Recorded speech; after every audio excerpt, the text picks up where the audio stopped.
Prime Minister has looked increasingly desperate this week. I mean, the paper shuffling and the radical class war rhetoric are wearing thin with the Australian people because they don't respond to our concerns. Now, instead of easing the cost of living pressures or helping to create a more resilient economy or delivering a reliable and affordable power supply, the Prime Minister is leading a government that's focused on flights of fancy. When you get past the bluff and bluster of the Labor conference this past few days, and you see that Labor's agenda always returns to the racist and divisive voice. In his keynote speech, the Prime Minister doubled down on that.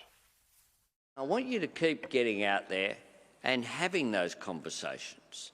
I want you to talk with those Australians who haven't had a chance yet to engage with the coming referendum. I want you to give the answer to every Australian who has looked at the stark realities of Indigenous disadvantage and ask themselves, well, what can I do about it? Tap into that abiding instinct for fairness that is so much part of the Australian character. Quite incredible. Did you pick up the big problem with what he said? Neither the Prime Minister nor his incompetent Minister, Linda Burney, can answer even the most basic questions about how the voice will operate. But now he wants Labor delegates to answer the questions that he himself and his minister responsible simply cannot. Well, I can. I've got an answer to what we can do about the stark realities of Indigenous disadvantage. It's actually pretty simple. We must stop accepting the excuses, stop accepting the lies and the demands of the industry that is profiting off that disadvantage. Let me be clear, spending on Aboriginal people is twice what it is on the rest of us per capita. So money is not the problem here. Behaviour is, both theirs and ours.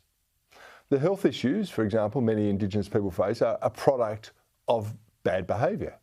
Lousy food and substance abuse, it leads to myriad health issues, including diabetes, obesity, dental, liver, kidney, mental health problems.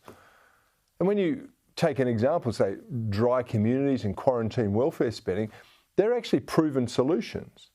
And yet the political left, of whom Albanese is a part, repeatedly rejects them. Now, these same do-gooders regularly deny the massive problem of domestic violence and child abuse in some Aboriginal communities, and somehow they blame racism for the crimes that are committed and for the incarceration of Aboriginal people who commit those crimes. Again, these are all personal behavioural choices, and whether the perpetrator or the excuser, those choices are actually to blame for the current malaise. And those pushing this voice proposal only actually want to hear Aboriginal voices that echo their own denialist view of the real problem. And that's why they reject the voice of people like Jacinta Price or Warren Mundine. It's why they want to empower and further enrich the existing beneficiaries of the Aboriginal industry by creating a platform from which they can rule over the rest.